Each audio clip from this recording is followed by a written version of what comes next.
ونستعينه ونستغفره ونعوذ بالله من شرور أنفسنا ومن سيئات أعمالنا من يهده الله فلا مضل له ومن يضلل فلا هادي له وأشهد أن لا إله إلا الله وحده لا شريك له وأشهد أن محمدا عبده ورسوله يا أيها الذين آمنوا اتقوا الله حق تقاته ولا تموتن إلا وأنتم مسلمون يا أيها الناس اتقوا ربكم الذي خلقكم من نفس واحدة وخلق منها زوجها وبث منهما رجالا كثيرا ونساء واتقوا الله الذي تساءلون به والأرحام إن الله كان عليكم رقيبا يا أيها الذين آمنوا اتقوا الله وقولوا قولا سديدا يصلح لكم أعمالكم ويغفر لكم ذنوبكم ومن يطع الله ورسوله فقد فاز فوزا عظيما أما بعد فإن خير الحديث كتاب الله وخير الهدي هدي محمد صلى الله عليه وسلم وشر الأمور محدثاتها وكل محدثة بدعة وكل بدعة ضلالة وكل ضلالة في النار۔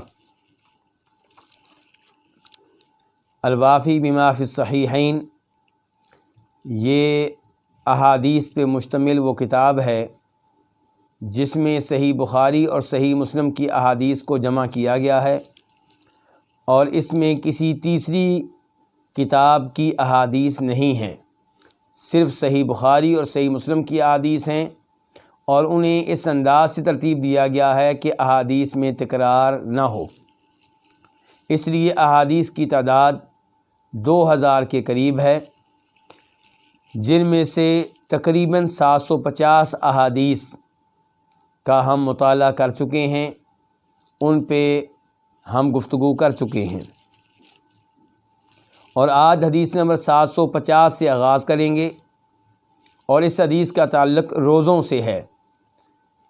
چونکہ الوافی کتاب 10 مقاصد پہ مشتمل ہے، ان میں سے پہلا مقصد عقیدہ سے تعلق رکھتا ہے، دوسرا مقصد علم وغیرہ سے تعلق رکھتا ہے، اور تیسرا مقصد عبادات پہ مشتمل ہے، اور اس تیسرے مقصد میں کئی ایک کتب ہیں۔ ان میں سے 11ویں کتاب روزوں کے بارے میں تھی۔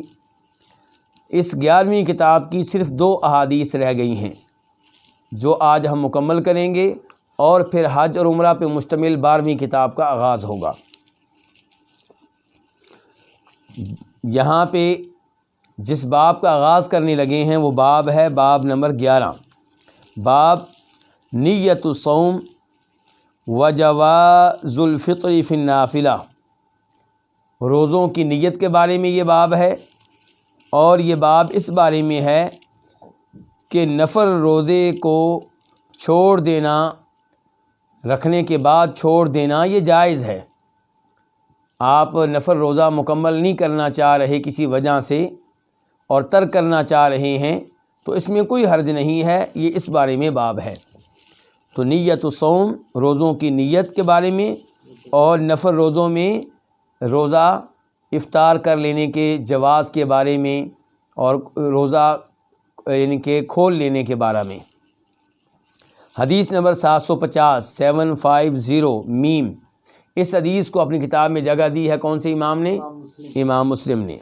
عن عائشہ ام المؤمنین رضی اللہ عنہا، روایت ہے ام المؤمنین عائشہ رضی اللہ عنہا سے، قالت، وہ کہتی ہیں، قال علی رسول اللہ صلی اللہ علیہ وسلم ذات یومن، کہ مجھ سے کہا نبی علیہ الصلوۃ والسلام نے ایک دن، کیا کہا؟ یا عائشہ هل عندکم شیء، اے عائشہ کیا تمہارے پاس کوئی چیز ہے؟ کیا مطلب؟ کھانے کے لیے، ان کے صبح کے ٹائم آپ کہہ رہے ہیں کیا تمہارے پاس کوئی چیز ہے جو میں صبح صبح کھا سکوں؟ قالت، تو جناب عائشہ کہتی ہیں، فقلت، میں نے کہا، یا رسول اللہ، اے اللہ کے رسول، ما عندنا شیء، ہمارے پاس تو کوئی بھی چیز نہیں ہے، کھانے کے لیے گھر میں کوئی بھی چیز نہیں ہے۔ یہاں پہ رک جائیے، کس کا گھر ہے؟ نبی صلی اللہ علیہ وسلم کا گھر ہے، اور آپ کے گھر میں کھانے کے لیے کوئی بھی چیز نہیں ہے، اور آپ پھر بھی اللہ کا شکر ادا کرنے والے، اللہ کی حمد و ثنا کے ترانے گانے والے، جہاد کرنے والے، تہجد کی نماز قائم کرنے والے، اور نفلی روزہ ایک کے بعد دوسرا رکھنے والے، اذکار کا اہتمام کرنے والے، ہر وقت آپ کی زبان پہ اللہ کا ذکر جاری و ساری۔ اور ایک ہم ہیں کہ ہمارے گھروں میں بہت سی چیزیں اس لیے خراب ہو جاتی ہیں کہ وقت پہ کھائی نہیں جاتی، فریزر ہمارے بھرے پڑے ہیں، دنیا کی کئی طرح کی نعمتیں ہمارے گھروں میں موجود ہیں، اور پھر بھی ہم پریشان، پھر بھی ہم اللہ پہ راضی نہیں ہیں، پھر بھی اللہ سے شکوے۔ تو یہ افسوس کا مقام ہے۔ اور ادھر نبی علیہ السلام کی طرف دیکھیں، جناب عائشہ کہہ رہی ہیں ہمارے گھر میں کچھ بھی نہیں ہے۔ قال، تو آپ نے کہا فإنی صائم، تو پھر میں روزے سے ہوں۔ فا جو ہے یہ سببیہ ہے، سبب کا فائدہ دے رہی ہے کہ جب تمہارے پاس کچھ نہیں ہے، جب ہمارے گھر میں کچھ نہیں ہے کھانے پینے کے لیے، تو پھر میں آج روزہ رکھوں گا۔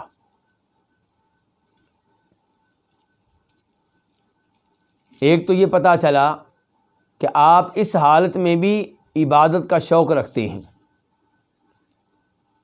آج مجھے افسوس سے کہنا پڑ رہا ہے کہ وہ لوگ جن کے پاس پیسہ ہے وہ مال کے فتنے کی وجہ سے عام طور پہ دین سے دور ہیں، رمضان کے روزے رکھنے سے دور ہیں، 5 وقت کی نمازیں باقاعدہ طور پہ ادا کرنے سے دور ہیں، لیکن غریب کیوں دور ہے؟ غریب کیوں اپنے رب سے دور ہے؟ یہ زیادہ افسوس کا مقام ہے۔ آپ کو اللہ تعالیٰ نے دنیا بہت زیادہ نہیں دی، آپ کم از کم اپنی آخرت تو بنا لیں۔ آپ کے پاس وہ مال نہیں ہے جو فتنے میں مبتلا کرے، آپ فتنے کی طرف کیوں بھاگ رہے ہیں؟ تو یہاں پہ نبی علیہ السلام کیا فرما رہے ہیں؟ فإنی صائم، تو بے شک میں روزے کی حالت میں ہوں۔ تو اس سے کیا پتہ چلا کہ آپ روزہ کب رکھ رہے ہیں؟ فجر کے بعد، یعنی کہ فجر کے بعد نبی علیہ السلام پوچھ رہے ہیں کہ ایسا کھانے پینے کے لیے کچھ ہے؟ ممکن ہے صبح کے 8 بجے کا وقت ہو، صبح کے 7 بجے کا وقت ہو، کیونکہ عام طور پہ آپ مسجد میں بیٹھے رہتے تھے فجر کی نماز کے بعد جب تک سورج نکل نہیں آتا تھا۔ سورج نکلنے کے بعد آپ اپنی جگہ سے اٹھتے تھے، تو اس کا مطلب یہ ہے کہ گھر میں آئے ہوں گے سورج نکل جانے کے بعد، اور جس کو آپ ناشتے کا ٹائم کہہ سکتے ہیں، اس وقت آ کے آپ کہہ رہے ہیں کیا کوئی کھانے پینے کی کوئی چیز ہے؟ تو جناب عائشہ فرما رہی کچھ بھی نہیں ہے۔ تو آپ کہتے ہیں تو بے شک میں روزے کی حالت میں ہوں۔ اس سے پتہ چلا کہ نفلی روزے کی نیت صبح بھی کی جا سکتی ہے، فجر کے بعد بھی کی جا سکتی ہے۔ شرط یہ ہے کہ آپ نے فجر طلوع ہونے کے بعد نہ کوئی چیز کھائی ہو نہ کوئی چیز پی ہو۔ فجر کی اذان ہوئی، اس کے بعد آپ نے کوئی چیز نہیں کھائی، آپ نے کوئی مشروب نہیں پیا، کوئی پانی نہیں پیا، اور صبح 7 بجے 8 بجے 9 بجے 10 بجے آپ کا پروگرام بن گیا کہ میں آج روزہ رکھ لیتا ہوں، تو اس میں کوئی حرج نہیں ہے۔ اور یہی چیز اس حدیث سے واضح طور پہ معلوم ہو رہی ہے، اور اس حدیث سے پتہ چلا کہ امام مالک رحمہ اللہ کا یہ فتویٰ درست نہیں ہے جسے ائمہ کرام نے ان سے نقل کیا ہے۔ وہ کہتے ہیں کہ مجھے یہ بات پسند نہیں ہے کہ کوئی شخص روزہ رکھے اور اس نے رات کو روزے کی نیت نہ کر رکھی ہو۔ یہ چیز فرض روزے کے بارے میں کہی جائے تو بالکل ٹھیک ہے، کیونکہ فرض روزے کے بارے میں نبی علیہ السلام کا فرمان ہے، جسے امام ترمذی وغیرہ روایت کرتے ہیں جناب حفصہ سے، ام المؤمنین حفصہ سے۔ وہ کہتی ہیں کہ نبی علیہ السلام نے فرمایا جو رات کو روزے کی نیت نہیں کرتا تو اس کا روزہ نہیں ہے۔ تو فرض روزے کی نیت فجر طلوع ہونے سے پہلے پہلے ضروری ہے۔ فجر طلوع ہوتی ہے مثال کے طور پہ 3:50 پہ، لیکن آپ کی مسجد میں اذان ہوتی ہے 3:55 پہ، تو اب آپ کو معلوم ہے کہ 3:50 پہ فجر طلوع ہو جاتی ہے، تو 3:50 سے پہلے پہلے آپ نیت کریں گے۔ چاہے 3:50 سے پہلے 1 منٹ پہلے نیت کر لیں، یا 10 منٹ پہلے، یا 1 گھنٹہ پہلے، یا 5 گھنٹے پہلے، چاہے آپ رات کو عشاء کے بعد ہی نیت کر لیں، چاہے آپ مغرب کے وقت ہی نیت کر لیں۔ کیا نیت؟ کہ صبح میرا روزہ ہے، صبح میرا کیا ہوگا؟ روزہ ہے، کل کا دن میرا روزے کی حالت میں گزرے گا، اور فرض روزہ ہوگا، یعنی کہ رمضان کا روزہ۔ تو فرض روزے کی نیت رات کو کر لینا نہایت ضروری ہے۔ لیکن نیت کیسے ہوگی؟ کیا نیت زبان سے ہوگی؟ زبان سے نیت کریں گے تو آپ کا یہ عمل نبی علیہ الصلوۃ والسلام کے طریقے اور صحابہ کرام کے طریقے کے مطابق نہیں ہے۔ نیت عربی زبان کا لفظ ہے، یہ اردو زبان کا لفظ نہیں ہے، عربی سے اردو میں آیا ہے۔ تو اب اس کا معنی کیا ہے نیت کا؟ ارادہ، قصد کرنا، ارادہ کرنا۔ تو ارادہ زبان سے نہیں ہوتا، ارادہ کس سے ہوتا ہے؟ دل سے ہوتا ہے۔ جیسے گفتگو جو ہے وہ دل سے نہیں ہوتی، کس سے ہوتی ہے؟ زبان سے ہوتی ہے۔ سونگتے آپ کس سے ہیں؟ سونگتے آپ کس سے ہیں؟ ناک سے۔ سنتے آپ کس سے ہیں؟ کانوں سے۔ ایسے ہی جو ارادہ ہے، جو نیت ہے، وہ دل سے ہوتی ہے۔ تو دل میں یہ عزم کر لینا کہ اب میرا روزہ شروع ہو رہا ہے، سٹارٹ ہو رہا ہے، تو اس کے ساتھ ہی آپ کا روزہ شروع ہو جائے گا۔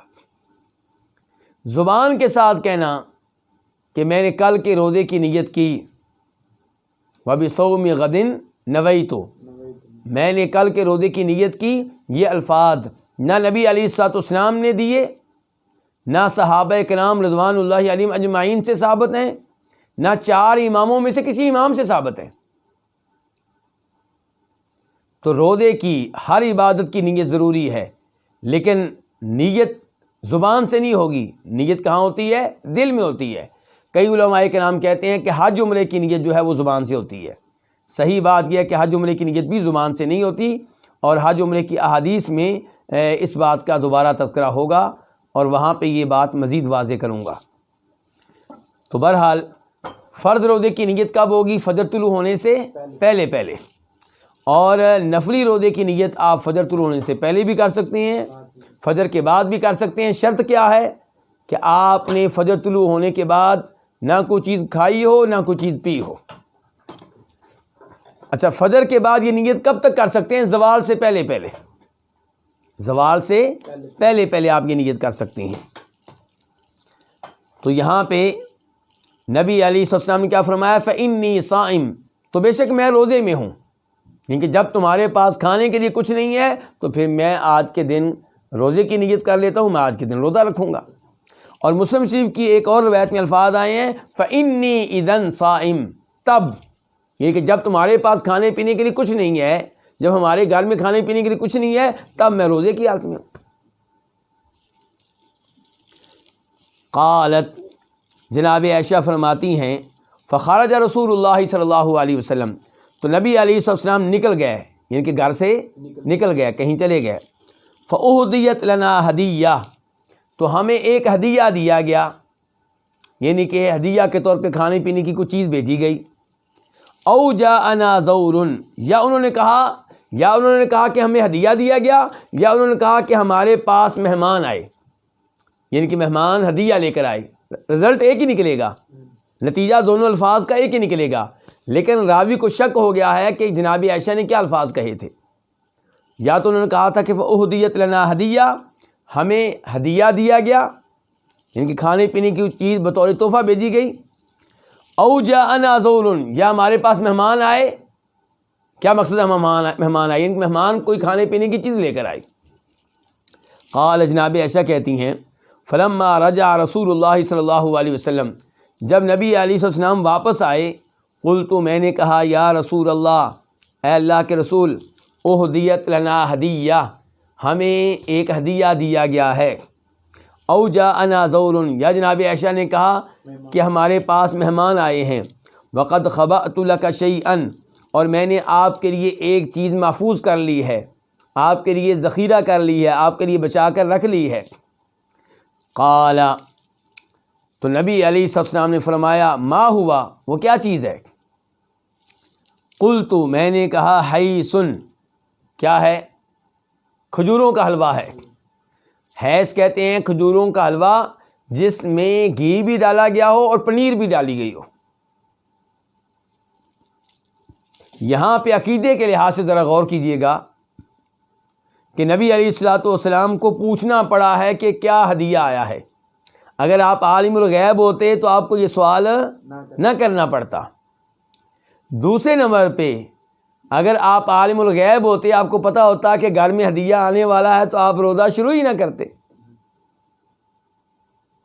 تو پتہ چلا کہ اگرچہ نبی علیہ الصلوۃ والسلام کو اللہ تعالیٰ نے غیب کی کئی باتیں بتائی تھیں، لیکن آپ عالم الغیب نہیں تھے۔ عالم الغیب وہ ہے جس سے کوئی بھی چیز، کوئی بھی بات مخفی اور پوشیدہ نہ ہو، اور وہ ایک اللہ ہے۔ اللہ تعالیٰ اسی لیے فرماتے ہیں سورہ نمل میں قُل لَا يَعْلَمُ مَنْ فِي السَّمَاوَاتِ وَالْأَرْضِ الْغَيْبَ إِلَّا اللَّهُ، آپ بتا دیں، آپ کہہ دیں اللہ کے علاوہ کوئی عالم الغیب نہیں ہے، نہ آسمان والوں میں کوئی، نہ زمین والوں میں کوئی۔ یہاں پہ آپ کو پتہ نہیں چلا، اور کئی احادیث میں یہ آتا ہے کہ آپ کو کوئی چیز قبل از وقت معلوم ہو جاتی تھی، تو بھئی ہم اس کا کب انکار کرتے ہیں؟ ہم نے آپ کو نبی مان رکھا ہے، اور نبی وہ ہوتا ہے جس پہ وحی نازل ہو۔ تو اللہ تعالیٰ جو چیزیں آپ کو پہلے سے بتا دیتے تھے وہ آپ کو پہلے سے معلوم ہو جاتی تھیں، اور جو اللہ تعالیٰ نہیں بتاتے تھے وہ تب معلوم ہوتی تھیں جب لوگ بتاتے تھے۔ تو عالم الغیب وہ اللہ ہے جس سے کوئی بھی چیز مخفی اور پوشیدہ نہیں ہے۔ اللہ تعالیٰ نے اگر آپ علیہ السلام کو کئی غیبی باتیں بتائی ہیں، تو جو نہیں بتائیں وہ بہت زیادہ بے شمار لاتعداد ہیں، جو بتائی ہیں وہ محدود ہیں۔ اور اگر آپ اس وجہ سے نبی علیہ السلام کو عالم الغیب کہتے ہیں کہ کئی غیبی باتیں آپ کو اللہ نے بتا دی تھیں، تو پھر نبی علیہ السلام نے صحابہ کرام کو کئی غیبی باتیں بتائی ہیں، تو پھر کیا ہر صحابی کو عالم الغیب مانیں گے؟ پھر صحابہ کرام نے کئی غیبی باتیں تابعین کو بتائی ہیں، کیا ہر تابعی کو عالم الغیب مانیں گے؟ پھر ان سب کے ذریعے وہ باتیں ہم تک پہنچ گئی ہیں۔ اب میں جانتا ہوں کہ جنت موجود ہے، حالانکہ غیبی چیز ہے۔ میں جانتا ہوں کہ جہنم موجود ہے اور یہ غیبی چیز ہے۔ میں جانتا ہوں کہ بہت سارے فرشتے ہیں، جبریل علیہ السلام ہیں، یہ غیبی چیزیں ہیں، میں نے نہیں دیکھے جبریل علیہ السلام۔ اور میرا ایمان ہے کہ روز قیامت حوض ہوگا نبی علیہ السلام کا۔ میرا ایمان ہے کہ جہنم پہ پل ہوگا جہاں سے لوگوں نے گزرنا ہے۔ میرا ایمان ہے کہ قبر میں یہ عذاب ہوتا ہے، یہ نعمتیں ملتی ہیں۔ میرا ایمان ہے قبر میں فرشتے آتے ہیں، سوال و جواب کی محفل وہاں پہ منعقد کرتے ہیں۔ تو غیبی باتیں بہت ساری مجھے بھی معلوم ہیں، لیکن کس کے ذریعے؟ نبی صلی اللہ علیہ وسلم کے ذریعے۔ تو کیا میں عالم الغیب ہوں؟ بالکل نہیں۔ تو نبی علیہ الصلوۃ والسلام بھی عالم الغیب نہیں ہے، عالم الغیب ایک اللہ کی ذات ہے۔ تو آپ نے پوچھا وہ کیا چیز ہے؟ تو جناب عائشہ کہتی میں نے کہا ہی سن، کھجوروں کا حلوہ ہے، لیکن حیض کھجوروں کا وہ حلوہ جس میں کیا ڈالا گیا ہو؟ گھی اور پنیر۔ قال، آپ نے کہا تی، اسے لے کر لاؤ۔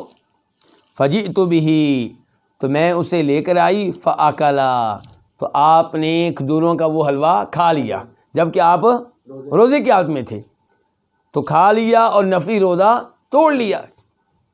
تو اس سے کیا پتہ چلا کہ نفلی روزہ رکھنے کے بعد آپ توڑ سکتے ہیں، اور جو نفلی روزہ رکھنے کے بعد توڑ دے اس پہ کوئی قضا نہیں ہے۔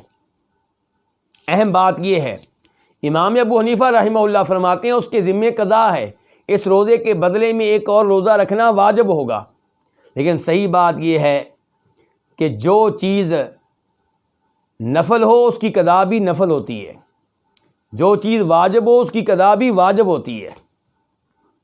اگر فرض نماز رہ گئی ہے تو اس کی قضا کیا ہے؟ فرض ہے۔ سنتیں رہ گئی ہیں تو ان کی قضا کیا ہے؟ سنت ہے۔ نفل رہ گئے ہیں تو ان کی قضا کیا ہے؟ نفل ہے۔ تو یہ نفلی روزے ہیں، ان کی قضا واجب نہیں ہے۔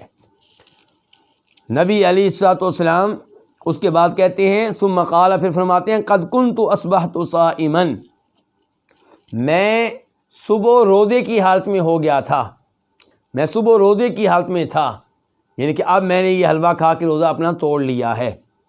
نبی علیہ الصلوۃ والسلام نے کسی بھی حدیث میں صحابہ کرام کو یہ نہیں کہا کہ روزہ اگر توڑ لو گے تو اس کی قضا واجب ہوگی، جبکہ آپ کا زمانہ کثرت سے نفلی روزے رکھنے کا زمانہ ہے، اور اس زمانے میں نفلی روزوں کے احکام اور مسائل بتانے کی آج کے مقابلے میں زیادہ ضرورت تھی، کیونکہ آج تو نفلی روزہ رکھنے والے لوگ بہت کم ہیں۔ اس وقت اکثر لوگ نفلی روزے رکھا کرتے تھے اور انہیں ان احکام و مسائل کی ضرورت ہوتی تھی، تو آپ نے یہ نہیں بتایا، تو اس کا مطلب یہ ہے کہ نفلی روزہ توڑ لینے پہ قضا واجب نہیں ہے۔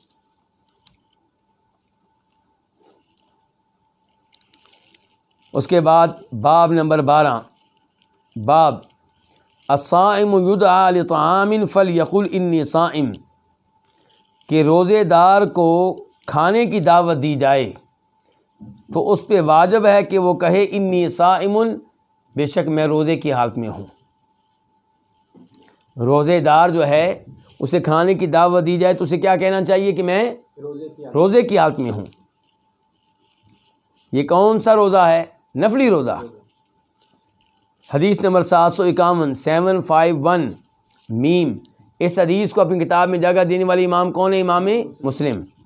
عن ابی ہریرہ رضی اللہ عنہ عن النبی صلی اللہ علیہ وسلم قال، جناب ابو ہریرہ رضی اللہ تعالیٰ عنہ سے روایت ہے، وہ نبی صلی اللہ علیہ وسلم سے روایت کرتے ہیں کہ آپ نے فرمایا اذا دعی احدکم الی طعام، جب تم میں سے کسی کو کھانے کی دعوت دی جائے، وہو صائم، اور وہ روزے کی حالت میں ہو۔ کون؟ جس کو دعوت دی جا رہی ہے۔ جب تم میں سے کسی کو کھانے کی دعوت دی جائے اور وہ روزے کی حالت میں ہو، کون؟ جس کو دعوت دی جا رہی ہے۔ فلیقل، پس چاہیے کہ وہ کہہ دے انی صائم، بے شک میں روزے کی حالت میں ہوں۔ کیا مطلب؟ مطلب یہ ہے کہ عام طور پہ انسان کو اپنی نیکی کو چھپانا چاہیے۔ آپ یہ ظاہر نہ کریں کہ میں نے روزہ رکھا ہوا ہے، تاکہ ریاکاری اس میں شامل نہ ہو، شیطان آپ کی نیکی کو برباد نہ کر ڈالے، تو آپ لوگوں سے اپنی اس نیکی کو چھپا کر رکھیں۔ لیکن جب یہ صورتحال ہو کہ آپ کو کھانے کی دعوت دی جا رہی ہے تو آپ فرما رہے ہیں پھر بتا دو کہ میں روزے کی حالت میں ہوں، تو یہ ریاکاری نہیں ہوگی۔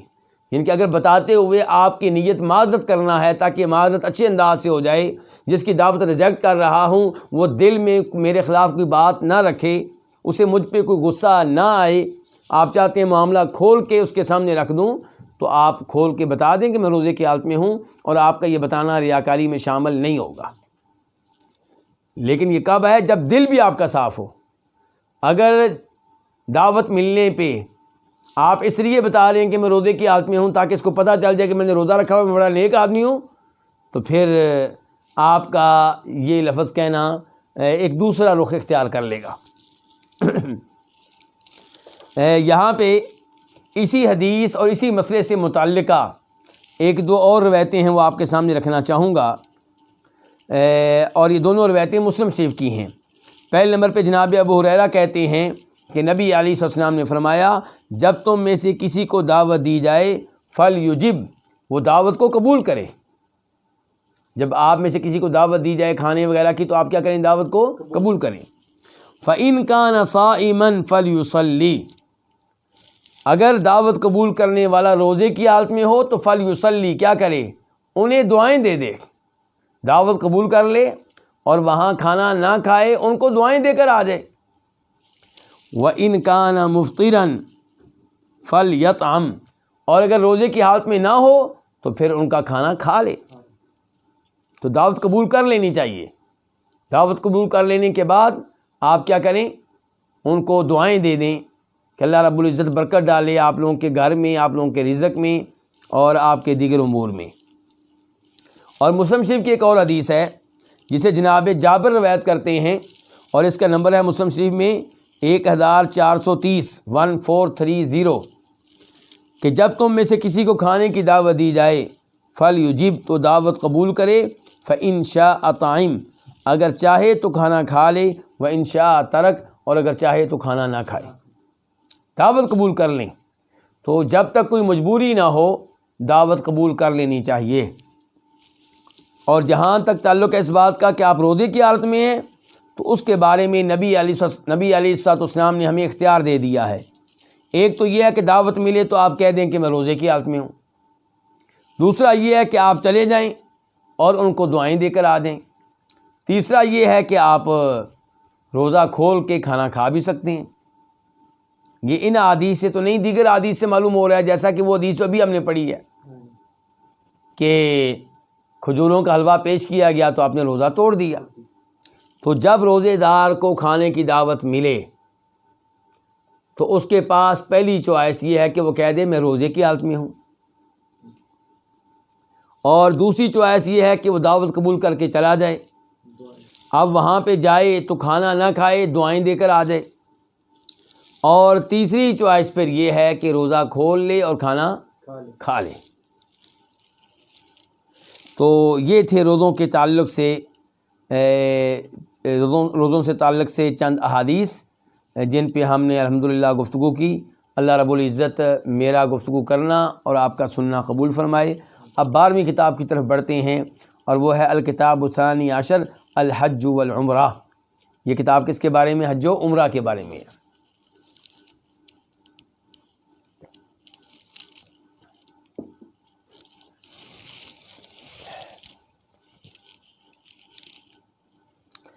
اس کتاب میں کئی فصلیں ہیں۔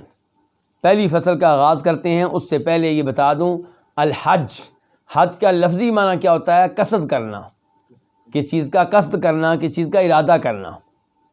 اور عمرہ کا معنی لفظی طور پہ کیا ہوتا ہے؟ زیارت کرنا۔ کیا کرنا؟ زیارت کرنا۔ لیکن ویسے حج کس کو کہتے ہیں کہ حج کے مہینوں میں آپ حج کے لیے جائیں، میقات سے نیت کریں حج کی یا عمرے کی نیت کریں، اور وہاں پہ پھر آپ مکہ سے 8 تاریخ کو حج کی نیت کریں اور پھر مینا وغیرہ جائیں۔ یہ سارا کیا کہلاتا ہے؟ حج۔ اور عمرہ کا جو ہے کوئی خاص سیزن نہیں ہے، عمرہ سال میں آپ کبھی بھی کسی بھی مہینے میں کسی بھی دن کر سکتے ہیں، کوئی بھی ایسا دن نہیں ہے جب عمرہ کرنا کیا ہو؟ ممنوع ہو۔ لیکن حج کے مخصوص مہینے ہوتے ہیں، کون کون سے ہیں؟ شوال، ذوالقعدہ اور ذوالحجہ۔ الفصل الاول، پہلی فصل وہ کیا ہے؟ اعمال الحج و احکامہ، حج کے اعمال اور حج کے احکام۔ حج میں کیا کیا عمل کرنا ہوتا ہے اور حج کے احکام۔ اس میں پہلا باب فرض الحج و تعلیمہ عملیاً، حج کا فرض ہونا اور حج کی عملی طور پہ تعلیم دینا، حج کر کے دکھانا۔ یعنی کہ تو پہلا باب کیا ہے؟ حج کا فرض ہونا اور حج کی عملی طور پہ تعلیم دینا، یعنی کہ حج کر کے دکھانا۔ تو یہ ہے پہلا باب۔ حدیث نمبر 752 752 میم، اس حدیث کو اپنی کتاب میں جگہ دینے والے امام کون سے؟ امام مسلم۔ عن ابی ہریرہ قال خطبنا رسول اللہ صلی اللہ علیہ وسلم فقال، جناب ابو ہریرہ سے روایت ہے، وہ کہتے ہیں کہ ہمیں خطبہ دیا رسول اللہ صلی اللہ علیہ وسلم نے، فقال، تو آپ نے کہا، یعنی کہ آپ نے خطبے میں کہا، ایھا الناس، اے لوگو، قد فرض اللہ علیکم الحج فحجوا، اللہ نے تمہارے اوپر حج فرض کر دیا ہے پس تم حج کرو۔ قد فرض اللہ، قد کا معنی کیا ہوگا؟ یقیناً، تحقیقاً، یقیناً اللہ نے تمہارے اوپر حج فرض کر دیا، فحجوا، تو تم حج کرو۔ یہاں پہ آپ نے کہا ہے کہ اے لوگو، اللہ نے تمہارے اوپر حج فرض کر دیا ہے، یہ نہیں بتایا کن لوگوں پہ فرض کر دیا ہے۔ آپ کے انداز سے یوں محسوس ہو رہا ہے کہ جیسے سب پہ فرض ہو۔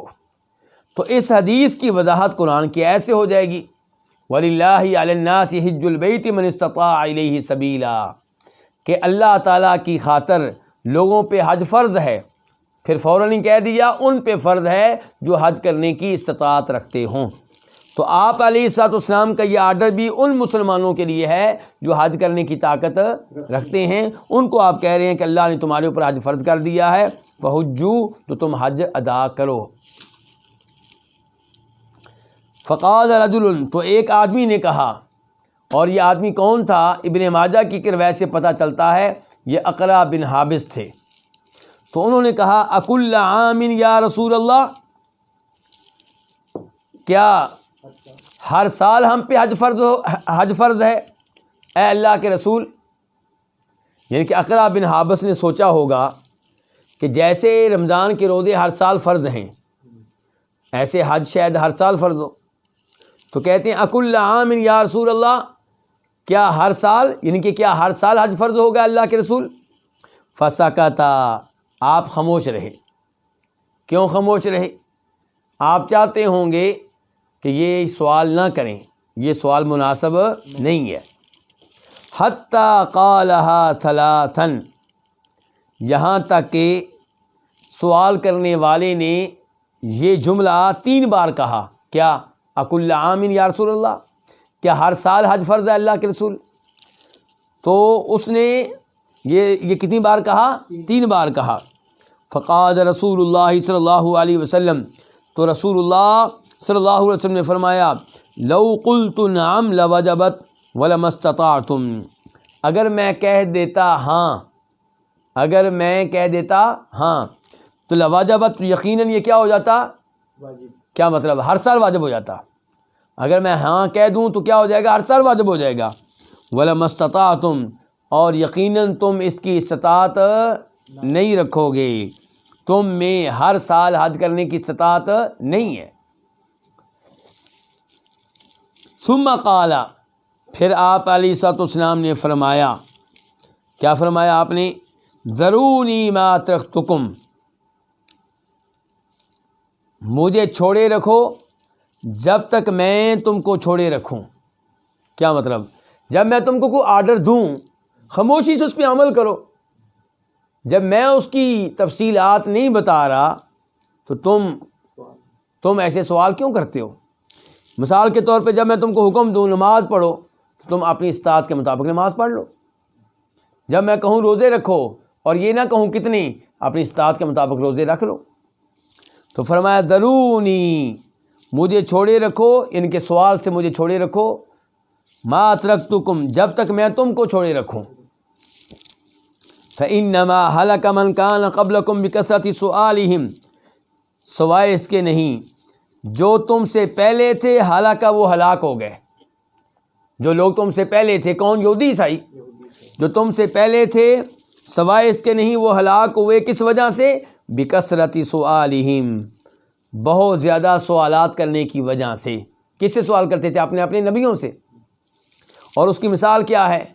گائے والوں کا واقعہ پڑھ لیں سورہ بقرہ میں، ان اللہ یأمرکم ان تذبحوا بقرہ، موسیٰ علیہ السلام نے کہا تھا اللہ تمہیں حکم دے رہا ہے کہ گائے ذبح کرو۔ اب وہ کوئی بھی گائے ذبح کر لیتے تو موسیٰ علیہ السلام کے آرڈر پہ عمل ہو جاتا، اللہ کے آرڈر پہ عمل ہو جاتا، لیکن انہوں نے کیا کیا؟ گائے کیسی ہو، اس کی عمر کیا ہو، اور اس کا رنگ وغیرہ کیسا ہو، عجیب و غریب سوالات کرتے رہے اور اپنے آپ کو مشکل میں ڈالتے رہے۔ تو آپ نے فرمایا سوائے اس کے نہیں جو لوگ تم سے پہلے تھے وہ بہت زیادہ سوالات کرنے کی وجہ سے ہلاک ہوئے، واختلافہم علی انبیائہم، اور اپنے نبیوں سے اختلاف کرنے کی وجہ سے ہلاک ہوئے۔ نبیوں سے اختلاف کا مطلب کیا ہے؟ نبیوں پہ اعتراض کرنا۔ ہمارا فرض کیا ہے بطور مومن؟ جب ہم ایمان لے آئے نبی علیہ الصلوۃ والسلام پہ، یا جیسے پرانے لوگ اپنے نبی پہ ایمان لائے، تو مومن کا کام ہے حکم سن کے آمنا کہہ دینا کہ اللہ کے رسول ہم ایمان لے آئے، ہم نے آپ کی بات سن لی، عمل کرنے کی ہر ممکن کوشش کریں گے، ہم نے آپ کی بات سن لی، اس پہ یقین کر لیا۔ یہ ہوتا ہے مسلمان کا کام۔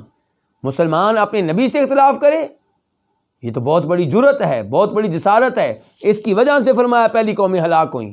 اور افسوس سے کہنا پڑتا ہے آج کی جدید یونیورسٹیوں نے، جدید کالجوں نے ایسے نوجوان پیدا کر ڈالے ہیں جو شریعت پہ اعتراض کرتے ہیں۔ کبھی اس آیت پہ اعتراض کریں گے ایسا کیوں ہے؟ ایک ہے بات سمجھنے کے لیے آپ کہیں کہ اس میں حکمت کیا ہے، اور مولوی صاحب آپ کو حکمت بتا دیں، الحمدللہ۔ نہ معلوم ہو سکے تو آپ بطور مسلمان کہیں کہ میں عمل کروں گا، میرا 100% یقین ہے اس آرڈر کے صحیح اور درست ہونے پہ، میرے دل میں کوئی شک و شبہ نہیں ہے۔ لیکن ایسا نہیں ہو رہا۔ جدید ہماری نسل اور ان یونیورسٹیوں میں پڑھے ہوئے جدید ہمارے جو نوجوان ہیں، وہ اعتراض کے انداز میں کہتے ہیں اللہ نے یہ کیوں کہا، اللہ نے یہ سزا کیوں دی، اچھا اللہ نے یہ، اللہ کے رسول صلی اللہ علیہ وسلم نے یہ کیوں کہا کہ جو مرتد ہو جائے اسے قتل کر ڈالو، شریعت نے 4 شادیوں کی اجازت کیوں دے دی ہے؟ یعنی کہ انسان سوچے میری حیثیت کیا ہے اللہ کے سامنے۔ تو 4 فٹ کا 5 فٹ کا انسان ہے اور گندگی دیکھ اپنی، پیشاب سے تو محفوظ نہیں ہے، پخانے سے تو محفوظ نہیں ہے، کبھی قبض ہو جائے تو علاج کے لیے بھاگتا ہے، اور کبھی اسہال لگ جائیں تو پھر علاج کے لیے بھاگتا ہے۔ اپنی گندگی پہ تیرا کنٹرول نہیں ہے، اور گندگی کئی جگہ سے نکلتی ہے، نیچے سے بھی، ناک سے بھی، اور کئی دفعہ منہ سے بھی۔ منہ سے بدبو آنی شروع ہو جائے تو آپ اپنی بدبو نہیں روک سکتے۔ ایسا انسان اپنے خالق پہ اعتراض کرے جو صبح و شام نعمتوں کی بارش کر رہا ہے؟ تو جو انسان ایسا کرے گا وہ ہلاک نہیں ہوگا تو اور کیا ہوگا؟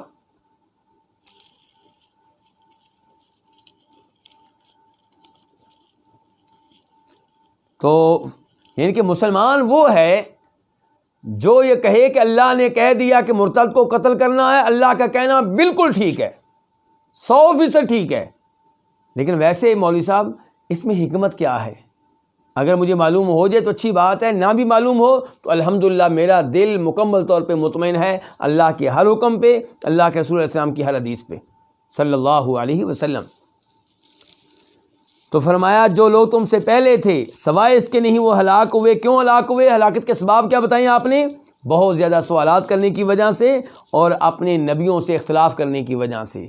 نبی سے اختلاف کیا ہوگا؟ نبی پہ اعتراض ہوگا۔ فرمایا فَإِذَا أَمَرْتُكُمْ بِشَيْءٍ، جب میں تمہیں کسی چیز کا حکم دے دوں، فَأْتُوا مِنْهُ، تو تم اس پہ عمل کرو، مَسْتَطَعْتُمْ، جس قدر تمہارے لیے ممکن ہو۔ آپ کہہ رہے ہیں جب میں حکم دے دوں، یعنی کہ میرا حکم جب مطلق طور پہ ہو، جب میں یہ نہ کہوں کہ ہر سال حج کرنا ہے، جب میں نے کہہ دیا حج کرنا ہے تو اپنی استطاعت کے مطابق حج کر لو۔ جب میں کہوں صدقہ خیرات کرو اور یہ نہ بتاؤں کتنا تو اپنی استطاعت کے مطابق صدقہ خیرات کر لو۔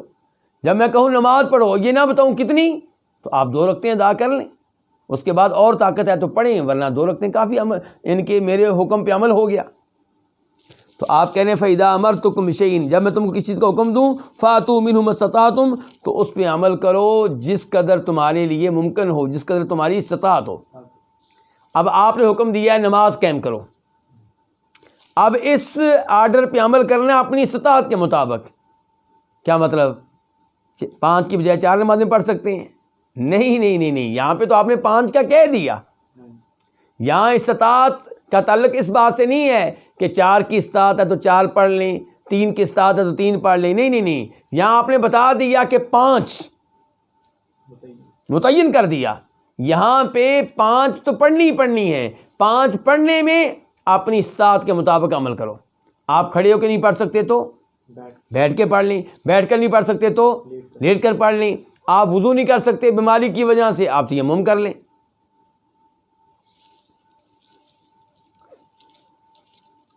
اچھا آپ دیکھیں، جب آپ اپنے آرڈر کا تذکرہ کر رہے ہیں تو کہہ رہے ہیں میرے آرڈر پہ اپنی استطاعت کے مطابق کیا کرو؟ عمل کرو۔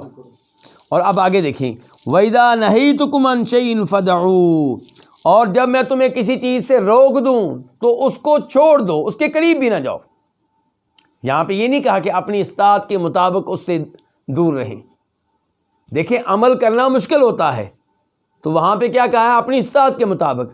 لیکن بدکاری سے دور رہنا اس میں کیا مشکل ہے؟ اس میں آپ کا کیا زور لگتا ہے؟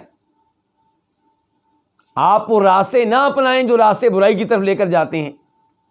اس لیے شریعت نے کیا کہا ہے کہ زنا کے قریب بھی نہ جاؤ، یعنی کہ وہ اسباب، وہ ذرائع آپ اختیار نہ کریں جن کی وجہ سے آپ 1 ہفتے کے بعد یا 1 مہینے کے بعد یا سال کے بعد زنا میں واقع ہو سکتے ہیں، بدکاری میں واقع ہو سکتے ہیں۔ آپ نہ لڑکیوں سے دوستیاں لگائیں، آپ نہ اس ماحول میں رہیں جس ماحول میں بے پردگی ہے، بے حیائی ہے۔ تو فرمایا وَإِذَا نَهَيْتُكُمْ عَنْ شَيْءٍ، جب میں تمہیں کسی سے روک دوں فَدَعُوهُ، اسے کیا کرو؟ اسے چھوڑ دو۔ یہاں پہ یہ نہیں کہا کہ اپنی استطاعت کے مطابق۔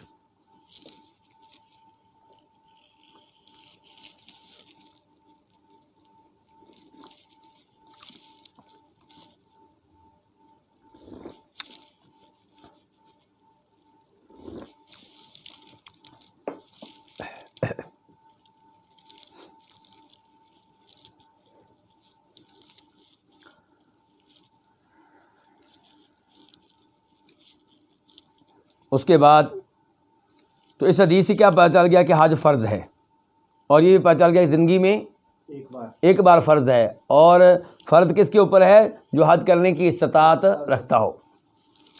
اب آتے ہیں حدیث نمبر 753 کی طرف، 753۔ اس حدیث کو امام مسلم اپنی حدیث کی کتاب میں لے کر آئے ہیں، جس کو ہم صحیح مسلم کہتے ہیں۔ عن جابر، روایت ہے کس سے؟ جابر بن عبداللہ انصاری رضی اللہ تعالی عنہما سے، یعنی کہ اللہ ان سے بھی راضی ہو اور ان کے والد سے بھی راضی ہو، کیونکہ باپ بیٹا دونوں کیا ہیں؟ صحابی ہیں۔ جابر کہتے ہیں کہ رأیت النبی صلی اللہ علیہ وسلم یرمی علی راحلتہ یوم النحر، میں نے نبی علیہ الصلوۃ والسلام کو دیکھا کہ آپ کنکریاں مار رہے تھے، کس کو؟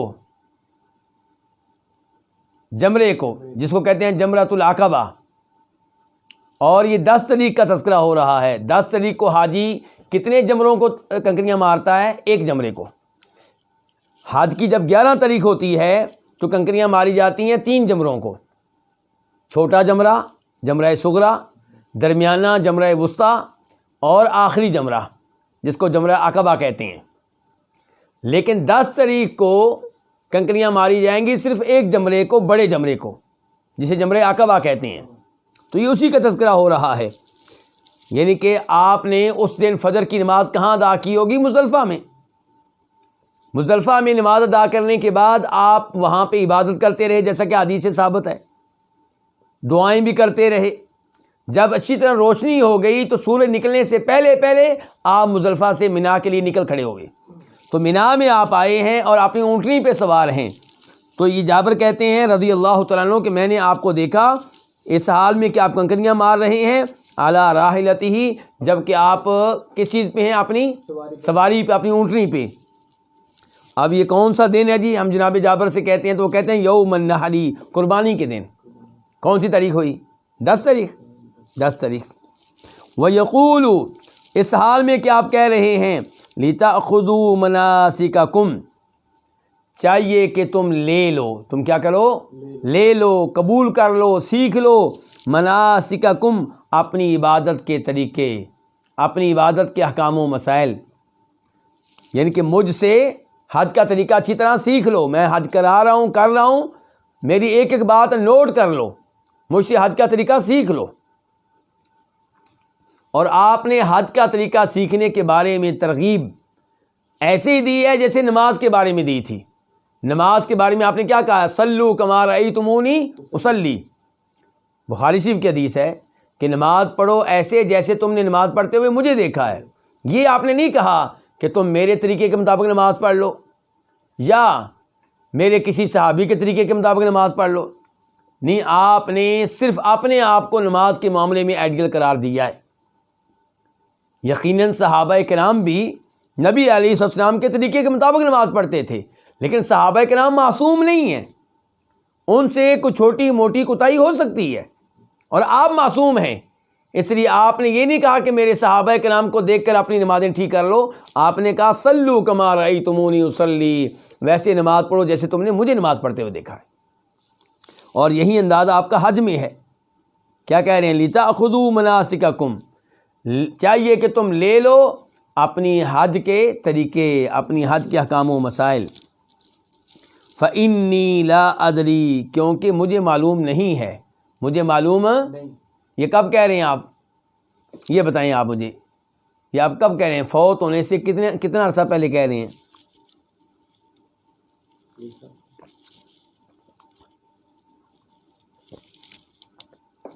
فوت ہونے سے 1 سال پہلے نہیں، فوت ہونے سے 90 دن پہلے۔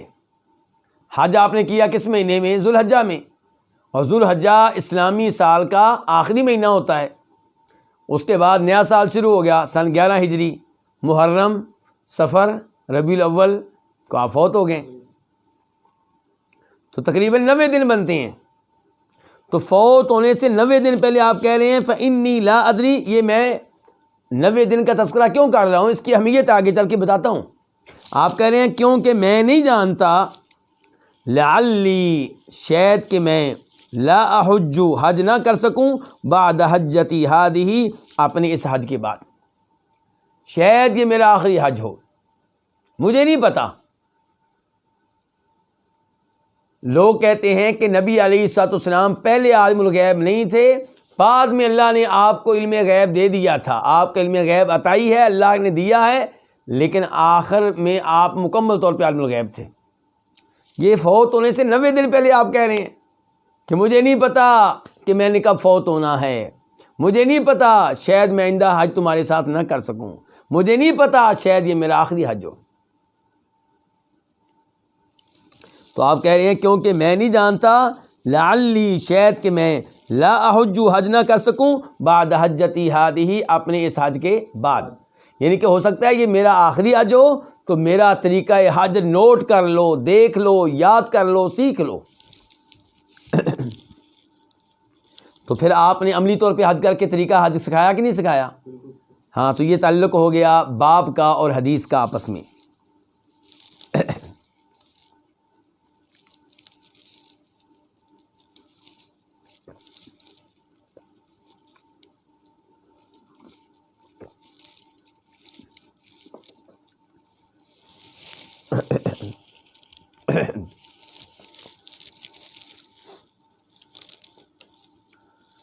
اس کے بعد دوسرا باب وہ کیا ہے؟ باب فضل الحج والعمرہ.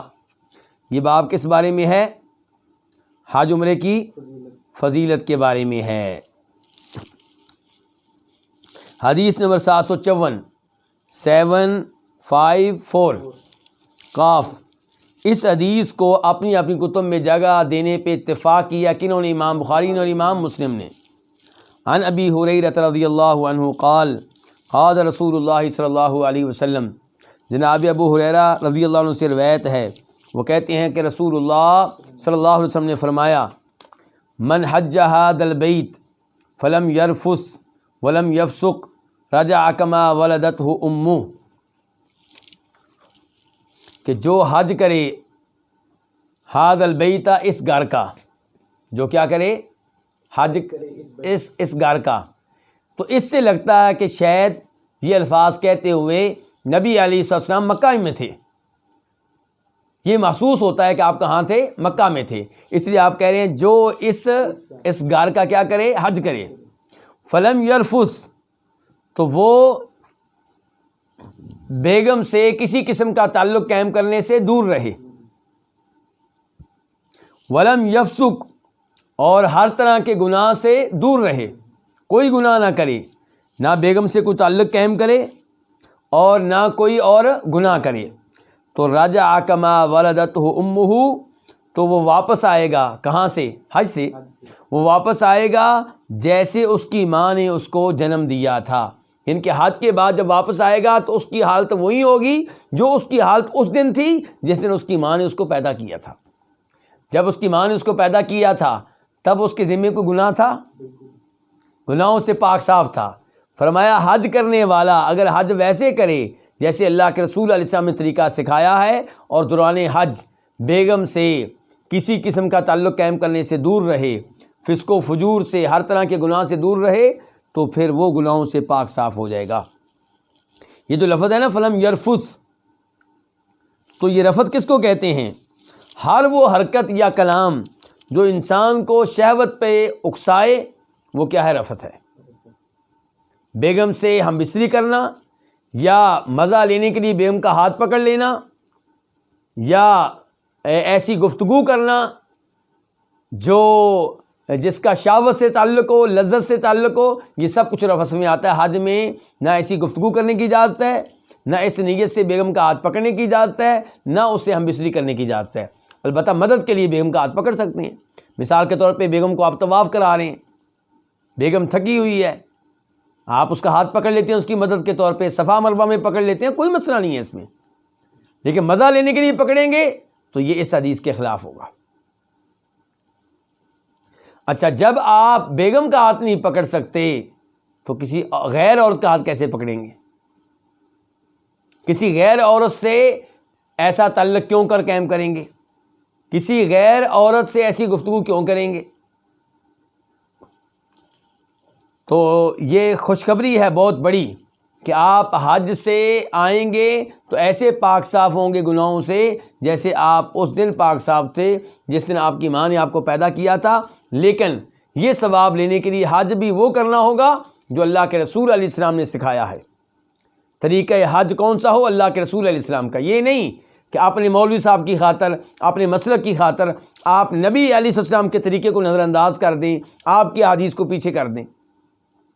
اور دوسرے نمبر پہ یہ کہ حج کے دوران کسی قسم کے غلط تعلق سے دور رہیں اور ہر طرح کے گناہ سے آپ دور رہیں.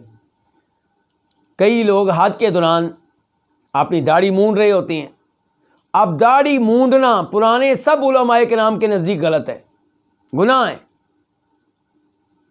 یعنی کہ ایک ہے کہ آپ نے داڑھی رکھ لی یا کتنی، ایک مٹھ کے بعد آپ کاٹتے ہیں، تو اس میں علماء کرام میں اختلاف ہے.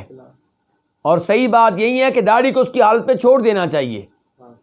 آپ داڑھی کاٹنے سے دور رہیں، چاہے جتنی بھی بڑی ہو جائے، سوائے اس بال کے جو آپ کو تکلیف دے رہا ہے.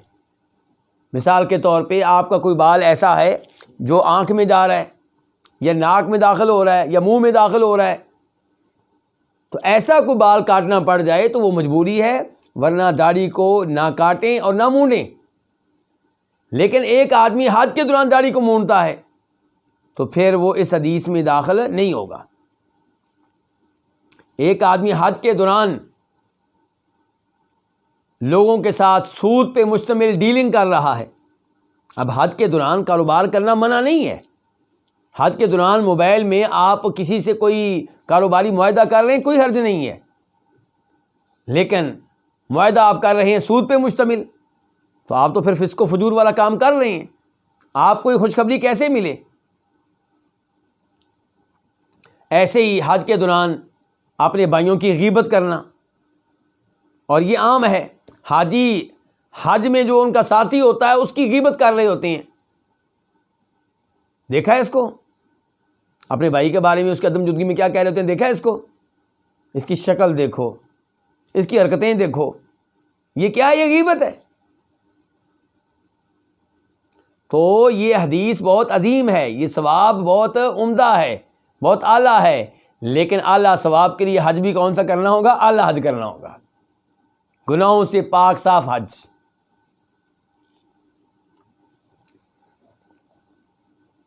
یہاں پہ یہ وضاحت کر دوں کہ ایسا حج آپ کریں جو گناہوں سے پاک صاف ہو، بیگم کے ساتھ کسی قسم کے تعلق سے پاک صاف ہو، تو آپ کے لیے خوشخبری ہے کہ آپ گناہوں سے ایسے پاک صاف ہوں گے جیسے اس دن تھے جس دن آپ پیدا ہوئے تھے.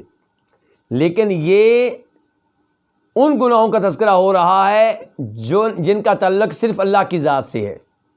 کچھ گناہ وہ ہوتے ہیں جن کا تعلق بندے سے ہوتا ہے. آپ نے کسی کا قرضہ دینا ہے، آپ نے کسی کو تھپڑ ناجائز طور پہ مارا تھا، آپ نے کسی کو گالی دی تھی، آپ نے کسی پہ تہمت لگائی تھی، آپ نے کسی کی غیبت کی تھی، آپ نے کسی کو تنگ کیا تھا، آپ نے کسی کا مذاق اڑایا تھا. تو یہ گناہ تب معاف ہوں گے جب آپ اس بندے سے معافی لے لیں گے. حقوق العباد، بندوں کے حقوق تب معاف ہوں گے جب آپ ان سے معافی لے لیں جن کی آپ نے حق تلفی کی ہے.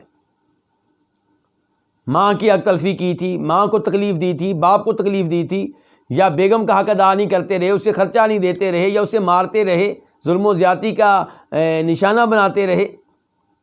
تو یہ جو بندوں کے حقوق ہیں تب معاف ہوں گے جب آپ بندوں سے معافی لے لیں گے.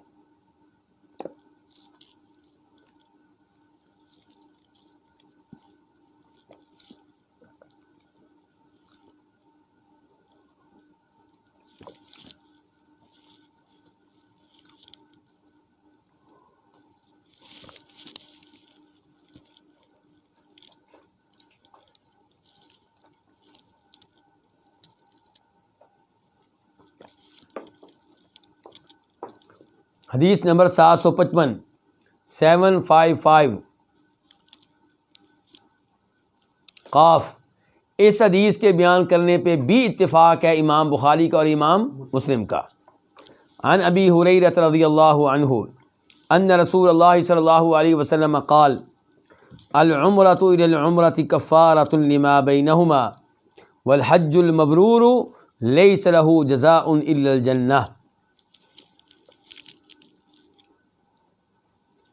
جناب ابو ہریرہ رضی اللہ تعالیٰ عنہ سے روایت ہے، بے شک رسول اللہ صلی اللہ علیہ وسلم نے فرمایا، ایک عمرہ دوسرے عمرے تک کفارۃ لما بینہما، کفارہ ہوگا ان گناہوں کا جو ان دو عمروں کے بیچ میں ہوتے ہیں۔